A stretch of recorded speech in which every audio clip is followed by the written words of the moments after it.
GHMC పరిధిలో property ట్యాక్స్కి సంబంధించిన సమస్యల పరిష్కారానికి జీహెచ్ఎంసీ కమిషనర్ వీళ్ళబట్టి మరొక అవకాశాన్ని కల్పించడం జరిగింది. ప్రాపర్టీ ట్యాక్స్లో ఏదైతే ఆర్టీజీఎస్ కావచ్చు, దాంట్లో ఏదైతే ఇప్పటివరకు సమస్యలు సెల్ఫ్ అసెస్మెంట్ కావచ్చు, ఇంకా ఏమైనా సమస్యలు ఉంటే ఏదైతే డిప్యూటీ కమిషనర్ ఆఫీస్లో ప్రతి జోన్కు సంబంధించి అన్ని డిప్యూటీ కమిషనర్ ఆఫీస్లో 29 ఏదైతే 22వ తారీఖు ఫిబ్రవరి నుంచి వెళ్ళి 29వ తారీఖు మార్చి వరకు కూడా ఈ ప్రాపర్టీ ట్యాక్స్ పరిష్కార వేదికలను కమిషనర్ ఏర్పాటు చేయడం జరిగింది. సో దీంట్లో భాగంగానే మరి ఎట్లాంటి సమస్యలు రావడం జరుగుతుంది, ఎట్లాంటి సమస్యలను క్లియర్ చేశారనే దానిపైన ప్రస్తుతం మనతో పాటు మాట్లాడడానికి కార్వాడ్ డిప్యూటీ కమిషనర్ శశిరేఖ గారు.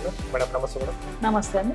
మేడం, ఈ ప్రాపర్టీ ట్యాక్స్ పరిష్కారానికి సంబంధించి అంటే ఏమేమి సమస్యలు పరిష్కరిస్తారు? Property tax related all issues వస్తాయండి. జనరల్గా వాళ్ళు మేమైతే ఎప్పుడైతే డిమాండ్ నోటీసెస్ వాళ్ళకి ఇష్యూ చేసిన తర్వాత కొన్ని సమస్యలు ఇప్పుడు ఈ 22nd నుంచి 22nd టు 29th మార్చ్ వరకు ఎవ్రీ సాటర్డే మేము ఈ ప్రోగ్రామ్ కండక్ట్ చేయడం జరుగుతుంది. మార్నింగ్ 10 o'clock నుంచి 1 o'clock వరకు ఈ ప్రోగ్రామ్ కండక్ట్ చేస్తున్నాము. ఆల్ టీఐస్, ఏఎంసీస్ అందరూ కూడా ప్రాపర్టీ ట్యాక్స్ పరిష్కార వేదికలో కూర్చుంటారు వాళ్ళంతా. అయితే దాంట్లో రిలేటెడ్గా ప్రాపర్టీ ట్యాక్స్ రిలేటెడ్ ఇష్యూస్ ఏమున్నా కూడా, అంటే వాళ్ళకి గతంలో మేము ట్రాన్స్ఫర్ చేసినా కూడా మళ్ళీ మా పేరు మీద వస్తుంది అనేది వాళ్ళ మార్నింగ్ కూడా ఒక ఇష్యూ వచ్చింది. అతను ఏమి ఇచ్చాడంటే పిటిషను, మా మదరు మా పేరు పైన డివైడ్ చేసి ఇచ్చిన తర్వాత మాకు డోర్ నెంబర్స్ కూడా వచ్చాయి, వాళ్ళ మీద ట్యాక్స్ ఆల్రెడీ వస్తుంది, అయినా సరే మాకు మళ్ళీ ఓల్డ్ ట్యాక్స్ కూడా వచ్చింది అని చెప్పేసి అట్లాంటి ఇష్యూస్ వస్తాయి.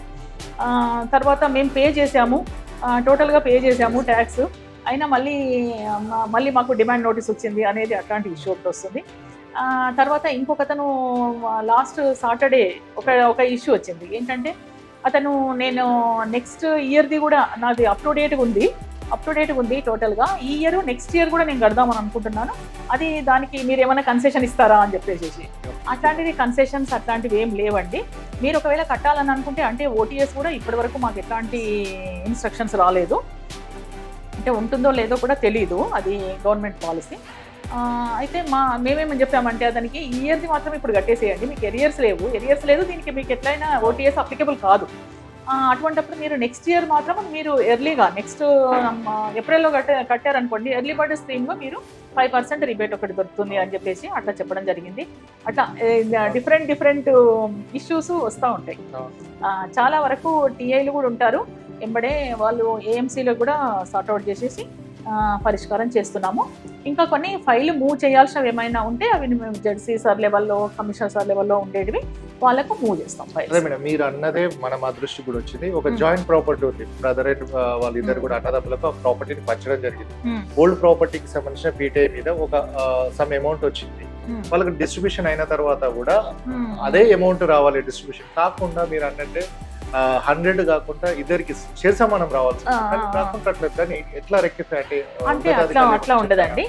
ఒకవేళ వాళ్ళకు మదర్ పీటీఎన్ పైన ప్రాపర్టీ రెసిడెన్షియల్ ఉండదనుకోండి, వాళ్ళు ఎప్పుడైతే డివైడ్ చేసినప్పుడు కమర్షియల్గా అయ్యే ఛాన్స్ ఉంటుంది కదా, ఇంకొకటి ఎక్స్టెండ్ చేసే ఛాన్స్ కూడా ఉంటుంది. ఒక ఫ్లోర్ కాకుండా నెక్స్ట్ ఫ్లోర్ ఇంకొక బ్రదర్ ఒక డివైడ్ చేసిన అతను ఉంటాడు కదా, అతను ఏమన్నా ఎక్స్టెండ్ చేసుకునే ఛాన్స్ కూడా ఉంటుంది కదా. అట్లాంటప్పుడు ఏం చేస్తామనంటే ఫ్రెష్ అసెస్మెంట్ చేస్తాం. అటువంటిప్పుడు వేరియేషన్ వస్తుంది. మీరు అన్నట్టు సరిగ్గా 5,000 ఉంది, 2,500 రావాలి కదా అన్నట్టు ఉండదు. ఆ డివైడ్ అయినప్పుడు కమర్షియల్గా రావచ్చు, తర్వాత ఇంకా ఎక్స్టెన్షన్ కూడా ఉండొచ్చు, అట్లాంటివి ఉండే ఛాన్స్ ఉంటుంది. కాబట్టి యాజ్ ఇట్ ఈస్గా ఉండే కేసెస్ కూడా ఉంటాయి. ఎప్పుడంటే ఈక్వల్గా డివైడ్ అయ్యి దాని మీద ఇంకా ఎటువంటిది ఫర్దర్గా పోనప్పుడు, రెసిడెన్షియలే ఉన్నప్పుడు, అట్లాంటివి ఉన్నప్పుడు మాత్రం సేమ్ ఉంటుంది. లేకపోతే మాత్రం అది కన్వర్ట్ అయినప్పుడు మాత్రం డిఫరెంట్ వేరియేషన్ వస్తుంది.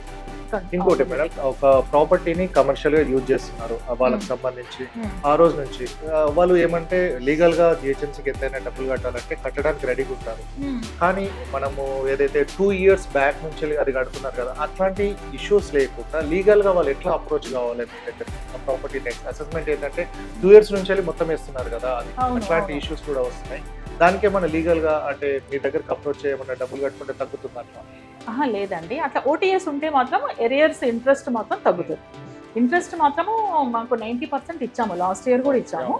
ఈసారి ఒకవేళ ఓటీఎస్ డిక్లేర్ అయితే మాత్రం ఇస్తాము, కానీ ఇప్పటివరకు ఓటీఎస్ డిక్లేర్ కాలేదు కాబట్టి మేమేమి ఇవ్వడానికి రాదు. యాజ్ ఇట్ ఈస్గా ఎంత ఉందో దాని ప్రకారంగానే కట్టాల్సి వస్తుంది, అసెస్మెంట్ ప్రకారంగానే కట్టాల్సి వస్తుంది. అంటే ఎర్లీ బర్డ్ అనేది ఎప్పుడు ఉంటుందా? ఎర్లీ బర్డ్ మాత్రం ఉంటుందండి, ఎవ్రీ ఇయర్ ఉంటుంది. ఎర్లీ బర్డ్ ఏప్రిల్ మంత్లో ఫస్ట్ మంత్లో కట్టే వాళ్ళకందరికీ కూడా 5% రిబేట్. ఎందుకంటే వాళ్ళు ఏమంటారు, డిసెంబర్ వరకు టైం, అసలు మార్చి వరకు టైం అంటారు కానీ మార్చి వరకు కాదండి, డిసెంబర్ 31 వరకే టైము. దాన్ని ఇంకా ఎక్స్టెండ్ చేస్తూ ఉంటారు మార్చి 31 అని. అందుకని ఎవరైతే ఇంకా ఆ ఇయర్ మొత్తంలో స్టార్టింగ్ ఫస్ట్ మంత్లోనే కడితే మాత్రం 5% కంపల్సరీ డిస్కౌంట్ ఉంటుంది వాళ్ళకి ఎర్లీ బర్డ్ స్కీమ్లో. ఇప్పుడు ఎవరైనా ఎక్స్ట్రా ఫ్లోర్ తీసుకున్న వాళ్ళకి మళ్ళీ అంటే అనాథరైజ్డ్ కావచ్చు, ఎట్లా వారికి ఎట్లా అసెస్మెంట్ అవుతుంది, వారి ప్రాపర్టీ ట్యాక్స్ ఏ విధంగా ఉంటుంది? కంపల్సరీ కింద పెడతారా వాళ్ళని లేకపోతే లేదండి, అంటే మ్యూటేషన్ ద్వారా వాళ్ళకి ఏదైతే ట్రాన్స్ఫర్ అవుతుందో దానికి మేము లీగల్గానే అసెస్మెంట్ చేస్తాము. అండర్ అసెస్డ్ ఉన్నా కూడా మేము అసెస్మెంట్ చేస్తాము, అన్అసెస్డ్ ఉన్నా కూడా మేము అసెస్మెంట్ చేస్తాం. అవన్నీ వాళ్ళు మీ సేవలో అప్లై చేసుకుంటారు. రిజిస్టర్డ్ డాక్యుమెంట్ ప్రకారంగా వాళ్ళు అప్లై చేసుకునే అన్నీ కూడా మేము పర్సూ చేస్తాము. ప్రింట్ తీసేసి మరి మా వాళ్ళకి ఇస్తాము, టీఏలకి బీసీలకి ఇస్తాము. వాళ్ళు రెక్టిఫికేషన్ చేసుకొని వస్తారు. చేసుకొని వచ్చిన తర్వాత త్రూ ఏఎంసీ లాగిన్, ఏఎంసీ మళ్ళీ ఒకసారి వెరిఫై చేస్తారు. చేసిన తర్వాత ఏఎంసీ లాగిన్ నుంచి బీసీ లాగిన్కి వస్తుంది, అప్పుడు మేము అప్రూవల్ చేస్తాం. మేడం, ఈ సెల్ఫ్ అసెస్మెంట్ లో మీకు ఏమన్నా ప్రాబ్లమ్స్ వచ్చాయి ఇప్పటి వరకు కూడా? అది చాలా మంది కూడా మొన్న చూసాము జిహెచ్ఎంసీ ఆఫీస్ ని వాళ్ళు పెట్టేసి అంటే ఇది ప్రాబ్లం ఉంది అనేది చెప్పేసి క్రియేట్ చేస్తున్నారు కదా, అట్లాంటివి ఏమన్నా మీకు దృష్టికి వచ్చాయి?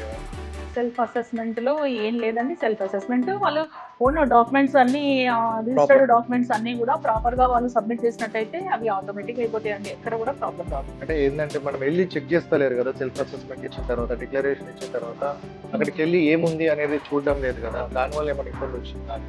అంటే ఎప్పుడైతే మేము అండర్ అసెస్డ్, అన్అసెస్డ్ ఇట్లాంటివి ఉంటాయి కదా, వాళ్ళు అప్లై చేసుకున్న తర్వాత ఒకవేళ మాకు అండర్ అసెస్డ్ అని చెప్పేసి అనిపించినప్పుడు మాత్రం మేము చెక్ చేస్తాం. సో అంటే మేడం, ఈ ప్రాపర్టీ ట్యాక్స్ పరిష్కార వేదిక ద్వారా జిహెచ్ఎంసీ ఉన్న పరిధిలో కావచ్చు, మీ సర్కిల్లో ఉన్న ప్రజలకు అంటే ఏమని విజ్ఞప్తి చేస్తారు? మరొకసారి ఇట్లాంటి అవకాశం రాదు కదా, ఎట్లా? ఇప్పుడు ఇది ఇట్లాంటి పరిష్కారం, ప్రాపర్టీ ట్యాక్స్ రిలేటెడ్ అన్నీ కూడా ఇష్యూస్ ఏమున్నా కూడా ప్రతి ఒక్కరూ పరిష్కారం చేసుకోవాలి.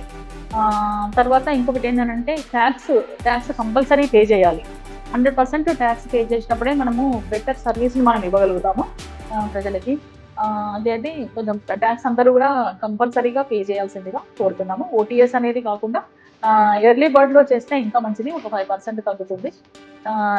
డిసెంబర్ 31 వరకు టైం ఉంది అని అనుకోకుండా కొంచెం తొందరగా ట్యాక్స్ పే చేస్తే బాగుంటుందని చెప్పేసి నా ఉద్దేశం. మా కార్వాన్ సర్కిల్ వాళ్ళందరికీ కూడా విజ్ఞప్తి. Thank you. సో ఇది ప్రాపర్టీ ట్యాక్స్ అంటే పౌరుల కోసం ఏదైతే డీసీ ఆఫీస్ కావచ్చు, ఏఎంసీ ఆఫీస్ చుట్టూ తిరగకుండా ఒక పరిష్కార వేదిక ద్వారా ప్రజల సమస్యలను కూడా ఎప్పటికప్పుడు తేల్చుకునే విధంగా ఈ 22వ తారీఖు నుంచి 29వ తారీఖు మార్చి వరకు కూడా ఈ పరిష్కార వేదిక కూడా జరిగింది. కాబట్టి ప్రజలందరూ కూడా దీన్ని సద్వినియోగం చేసుకుని వారికి ఉన్న సమస్యలను రెక్టిఫై చేసుకోవాలని కూడా చెప్తున్న నేపథ్యం ఉంది. ఎందుకంటే డిసెంబర్ 31 వరకు ఏదైతే ఉన్నది జరిగిందో మార్చి వరకు కాకుండా ముందస్తుగానే చెల్లిస్తే ఇవన్నీ కూడా ఇబ్బందులు తలెత్తవు, హరిబరిగా చేయడం వల్ల కూడా ఇబ్బందులు ఉంటాయని కూడా వాళ్ళు చెప్తున్న నేపథ్యం. అలాగే మార్చ్ 31 నుంచి చూసుకున్నట్టయితే ఏదైతే ఎర్లీ బర్డ్ ఆఫర్ కింద కూడా 5% రిబేట్ ఉంటుంది. కాబట్టి ఆ అవకాశాన్ని కూడా సిటిజన్స్ అందరూ కూడా ఉపయోగించుకోవాలని చెప్పడం జరుగుతుంది. ఎందుకంటే జిహెచ్ఎంసీ పన్నుల ద్వారానే అభివృద్ధి కార్యక్రమాలు చేపడతాం కాబట్టి ప్రతి ఒక్క ట్యాక్స్ పేర్ ద్వారానే జిహెచ్ఎంసీలో ఉన్న ప్రతి ఒక్క పని కూడా జరుగుతుంది. కాబట్టి ఎవరైతే నగర ప్రజలందరూ కూడా ట్యాక్స్ పేయర్స్ అందరూ కూడా ఈ అవకాశాన్ని సద్వినియోగం చేసుకుని సకాలంలో కూడా పన్నులు చెల్లించాలని కూడా వారు చెప్పడం. ఇది సమయం టీవీలో ప్రాపర్టీ ట్యాక్స్ పైన పరిష్కార వేదికకు సంబంధించి స్పెషలిటీ.